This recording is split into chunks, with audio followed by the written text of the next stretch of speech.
Boomerang Travels in the New Third World by Michael Lewis. Picture this. You're sitting across from a guy who casually keeps a giant gold brick in his desk drawer like it's a stapler. This same guy, after making an absolute fortune predicting one of history's biggest financial meltdowns, decides the smartest thing to do with his money is buy 20 million nickels. Yeah, you heard that right. Not stocks, not bonds, but 20 million ordinary 5-cent coins, stacked high on wooden pallets in a vault. When the Federal Reserve actually calls his bank to ask what on earth he's doing with all these nickels, he tells them to deliver a beautifully simple message. I just like nickels. Meet Kyle Bass, a Texas hedge fund manager who becomes our unlikely tour guide into Michael Lewis's wild book, Boomerang. Lewis, who's basically the rock star of financial storytelling, meets Bass right after the 2008 crash, and Bass drops a bomb on him. He says the subprime mortgage disaster everyone's freaking out about, that wasn't the finale, that was just the opening act. The real crisis, the one where entire countries would go belly up, was still coming. Lewis's first thought? This guy might be completely insane. Here's a Texan driving a Hummer with bumper stickers reading "God bless our troops, especially our snipers," who spends his evenings hunting beavers with military-grade rifles, now predicting the collapse of Western civilization. It sounds like the plot of a summer blockbuster. But then, one by one, the dominoes start falling exactly as Kyle Bass predicted. And Michael Lewis realizes he's stumbled onto one of the most fascinating stories of our time. In Boomerang, Lewis takes us on what's basically a financial disaster road trip across the globe, from the frozen landscape of Iceland to the sun-drenched chaos of Greece, from the eerily empty suburbs of Ireland to the rule-obsessed heart of Germany, and finally, back home to the sprawling contradictions of California. What he discovers will blow your mind. The 2008 financial crisis wasn't just about numbers and debt, it was about character. It was about what happens when you hand entire societies a magic credit card with no spending limit. As Lewis brilliantly puts it, it was like telling the whole world, the lights are out, you can do whatever you want and no one will ever know. And what each country chose to do in the dark? Well, that tells you more about them than 1,000 history textbooks ever could. By the time we're done here, you won't just understand how a global financial crisis works. You'll have a completely new way of seeing the world. A lens for understanding the hidden desires, fears, and follies that drive entire nations. This is the story of what we become when we finally get everything we think we want. Our journey starts, just like it did for Kyle Bass, with a strange fixation on a small, remote island in the North Atlantic. A place he loved from playing the board game Risk as a kid, because from there you could attack anyone. That island was Iceland. For 1,000 years, Iceland was a nation of fishermen. Tough, resilient, deeply practical people who'd figured out how to survive against impossible odds. But in the early 2000s, something shifted. The world of high finance, with its seductive promises of instant wealth, washed up on their shores. And this entire nation of 300,000 people looked at Wall Street and basically said, yeah, we can do that. And for a while, it actually seemed like they could. In just 3 years, Iceland's 3 main banks went from holding assets equal to their country's economy to holding assets more than 10 times its size. One economist told Lewis it was the most rapid expansion of a banking system in the history of mankind. Suddenly, fishermen didn't want to fish anymore. They wanted to be investment bankers. University students abandoned fishing economics and swarmed into financial engineering courses. The Icelandic stock market's value multiplied 9 times. The average family's wealth tripled. It was a full-blown national mania. So what were they doing with all this borrowed money? Buying stuff. Lots of stuff. British soccer teams, department stores, Danish airlines, Beverly Hills condos. They flew Elton John in for $1 million to sing 2 songs at a birthday party. They were basically acting out their fantasy of what they thought real investment bankers did. But here's the problem. A handful of London hedge funds started digging into what was actually happening in Iceland, and what they found was absolutely absurd.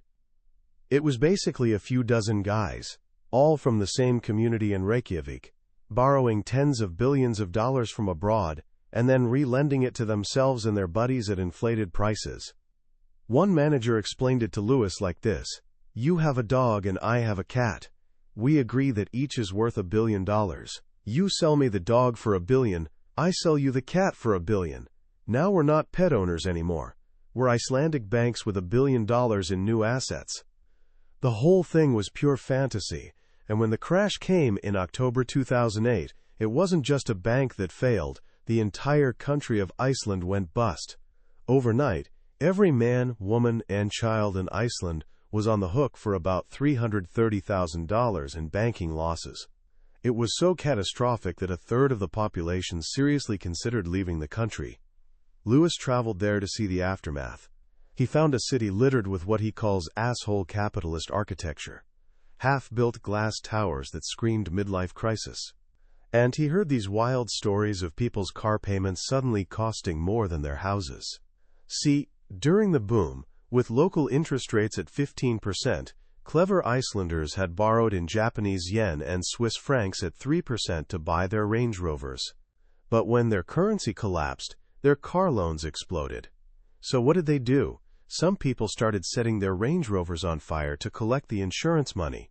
The sound of the Icelandic dream ending was literally explosions in the middle of the night. What drove this madness? Lewis finds a clue talking to a professor of fishing economics. For decades, Iceland had perfected a system that turned cod into PhDs. They'd become one of the most highly educated societies on Earth. But this created a weird problem. What do you do with a nation of incredibly smart, sophisticated people when the only jobs available are fishing and smelting aluminum? Investment banking seemed like the perfect answer. Finally, a job suited to their big brains. And there was another, deeper thing going on. The entire financial boom was driven almost exclusively by Icelandic men. Lewis cites this fascinating study called Boys Will Be Boys, which found that men, especially single men, trade stocks way more recklessly and with way more false confidence than women. In Iceland, finance became a testosterone-fueled adventure. As one former fisherman turned currency trader told Lewis, the Icelandic male loves taking risks. They fish in all conditions, fish until it is impossible to fish. When asked why he thought he could become a master banker without a single day of training, when it took him a decade to become a master fisherman, the guy paused and said, "For the first time this evening, I lack a word." Iceland's story was about a small, hyper-masculine culture getting hold of a global credit card and trying to conquer the world. But if Iceland's sin was hubris, our next stop, Greece, reveals something much older and deeper. When the lights went out in Greece, what they wanted to do with all the borrowed money was turn their own government into a giant piñata and let as many citizens as possible take a whack at it. Greece, Lewis discovers, isn't a story of bankers sinking the country. It's the story of a country sinking its banks. The level of corruption he uncovers is almost comical. For decades, the Greek state had been a machine for patronage and personal enrichment. The public sector wage bill doubled in 12 years. The National Railroad had revenues of €100 million, but paid its workers €400 million a year. As one finance minister pointed out, it would have been cheaper to put all the passengers in taxis. And then there were the pensions.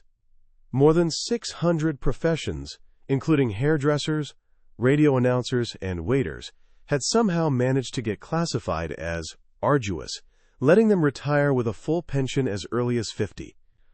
But the real art form in Greece was tax evasion. It was, as one tax collector told Lewis, a national cultural trait. An estimated two-thirds of Greek doctors reported income so low they paid no tax at all. If the law was enforced, the collector said, every doctor in Greece would be in jail. The problem was so widespread, it wasn't even considered a crime. It was more like a gentleman not opening a door for a lady. Into this system, in the late 1990s, came the euro. To join the single currency, Greece had to pretend its finances were in order. So, with help from Wall Street firms like Goldman Sachs, they cooked the books, using complex derivatives to hide their true debt levels. Once they were in the euro, they could suddenly borrow at the same low rates as Germany.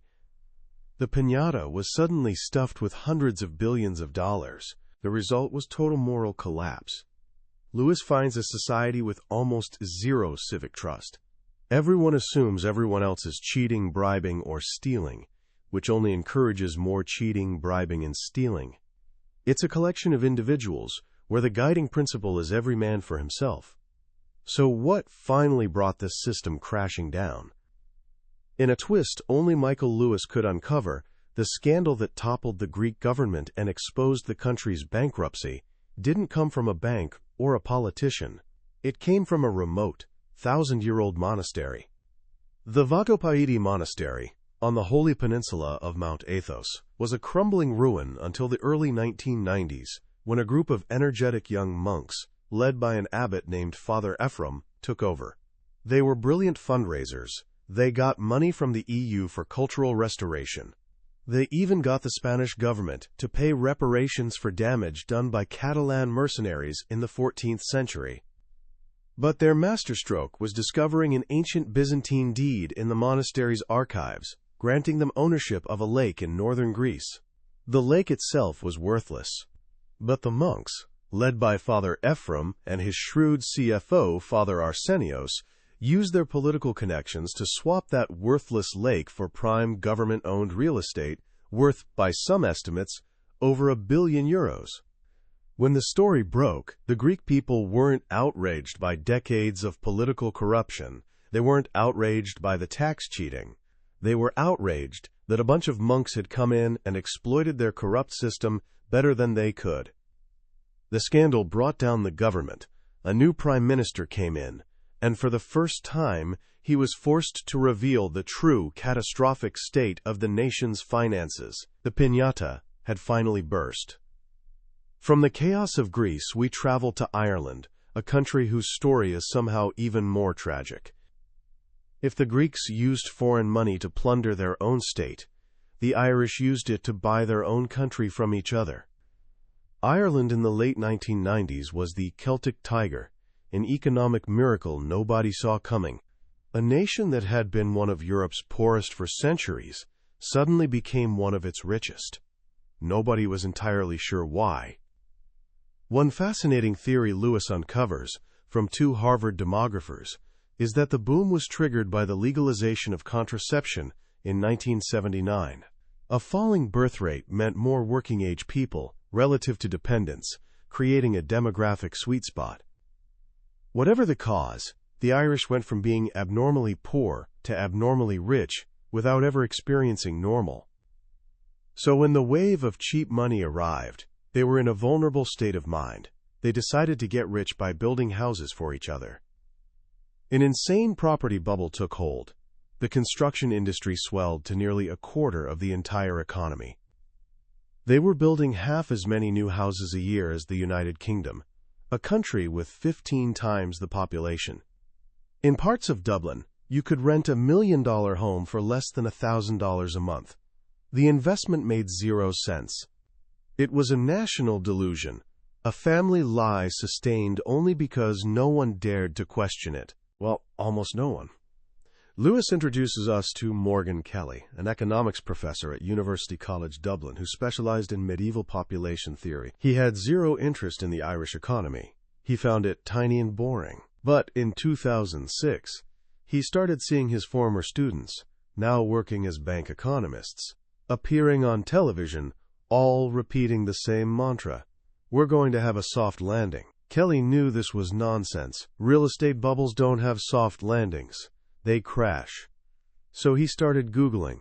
He compared the Irish bubble to others throughout history and wrote a newspaper article predicting that prices could fall by as much as 66%. The response was general amusement. He was just a crazy egghead. Then he wrote a second article, pointing out the obvious. If the property market collapsed, The Irish banks that had funded the whole thing would be destroyed. This time, the newspapers didn't want to publish it. He was being unpatriotic, not supporting Team Ireland. Of course, Kelly was right. And in September 2008, the bubble burst. But this is where the Irish story takes its darkest turn. In a single night, a handful of politicians and bankers made a fateful decision. To save the banks, they decided the Irish government would guarantee all of their debts, not just the deposits of ordinary citizens, but the bonds held by sophisticated international investors. It was a catastrophic mistake. They'd taken the private gambling debts of a few reckless bankers and made them the public obligation of every Irish citizen. The losses were staggering. One bank alone, Anglo-Irish, confessed to losses that, in American terms, would be like a single bank losing $3.4 trillion. Unlike the Greeks, who took to the streets in violent protest, the Irish met their fate with this stunned, quiet resignation. Their national character, Lewis observes, is to take their problems into a hole with them, like a squirrel with a nut. This brings us to the final European stop on our tour, Germany, the land of the creditor. The country that, through its prudence and industrial might, had effectively bankrolled the entire European party.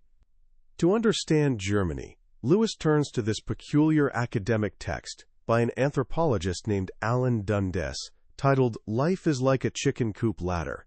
The book argues that German folklore is uniquely and profoundly obsessed with scheiss, basically poop, dirt, and manure. From Martin Luther, who had his great Reformation insight while on the toilet, to Mozart's shockingly fecal letters, to common folk sayings, there's this deep national character trait at play.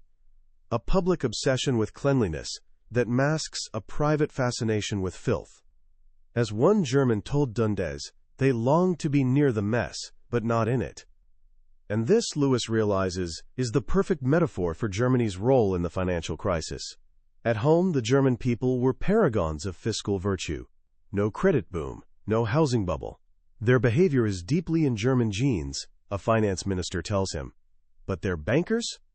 Their bankers went abroad to get dirty. They lent billions to Icelandic banking tycoons, Irish property developers, and Greek governments. They were the primary buyers of the toxic American subprime mortgage bonds that nobody else would touch. When Wall Street traders needed to find a buyer for their most diabolically complicated and unfair bets, the answer was always, stupid Germans in Dusseldorf. Why? Because the Germans, with their deep love of rules, were uniquely vulnerable. They believed in the system. They looked at a bond with a AAA rating from an American agency and believed it was truly risk-free, because that's what the rules said. They were, as one German economist puts it, gullible people. They liked to trust. They liked to believe. They were like natives on a protected island, with no immunity to the viruses carried by visitors from Wall Street. So they got dirty, but at a distance. And when the crisis hit, Germany found itself as the moral arbiter of Europe, the clean one lecturing the dirty Greeks and Irish, all while its own banks were quietly being bailed out for funding the whole mess. The euro, which was supposed to integrate Germany into Europe, had become a tool for German domination. If the rest of Europe wanted to use Germany's currency, they'd have to become more like Germans. This brings us to the final unsettling chapter of our journey, home. To America. Specifically, to California, a place that Meredith Whitney, the analyst who famously predicted the Citigroup collapse, called the scariest state. Lewis shows us a state that is, in many ways, a mini version of the entire global crisis. It's a place that has organized itself into a state of permanent dysfunction. He tells the story through Arnold Schwarzenegger, the ultimate outsider who came to power believing he could use his common sense and force of personality to fix a broken system. He failed spectacularly.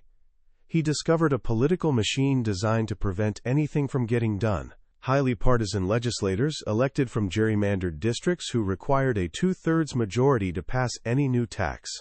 And above it all, a population that, as one analyst puts it, wants services but doesn't want to pay for them. The people of California, much like their government, had a deep addiction to debt. The result is a slow-motion collapse. The state's long-term future gets sacrificed for its short-term desires. The budget for the world-renowned University of California system gets slashed, while spending on the prison system explodes. The head parole psychiatrist for the state prison system in 2010 was California's highest-paid public employee, making over $800,000. The pain of this dysfunction gets pushed down to the cities.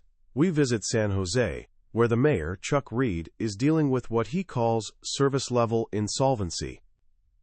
The city isn't bankrupt in the traditional sense, but its pension obligations to retired city workers are growing so fast, they're eating the entire budget.